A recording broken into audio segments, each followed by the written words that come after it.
Hi guys, welcome back to my channel honey Talluri. ఏంటి cake పట్టుకుని ఉంచున్నారని చూస్తున్నారా? ఈరోజు అయితే మా డాడీ బర్త్డే. చాలా ఇయర్స్ తర్వాత మా డాడీ బర్త్డే అని తెలిసింది. ఫైనల్గా అయితే వచ్చేసాను.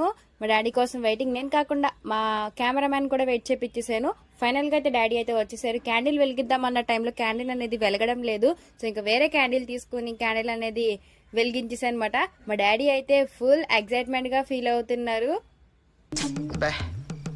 ఏం ఈ పనుల్లో కనిపించలేదు. పైగా ఫిజికల్ గానీ మెంటల్ గానీ స్ట్రెయిన్. క్యాండిల్ అనేది వెలిగించేసాను. చూసారా మా డాడీ క్యాండిల్ అంటే ఎంత భయమో, హ్యాండ్ దూరంగా పెట్టేస్తున్నారు. ఇంకా బర్త్డే మా డాడీ దాన్ని ఫన్ చేయడం అంటే నాకు చాలా ఇష్టం అన్నమాట. నా బర్త్డే లాగా ఫీల్ అయిపోతున్నాను. అది ఫైనల్గా అయితే కేక్ అనేది కట్ చేసేసారు డాడీ. ఇంకా నేను ఫుల్ సాటిస్ఫైడ్, మా డాడీ కూడా ఫుల్ సాటిస్ఫై అయ్యారు. ఈ బర్త్డేని ఇలా చేశాను స్మాల్ సెలబ్రేషన్ కింద కామెంట్ చేయండి ఎలా ఉందో. Do follow for more updates. Bye bye. Do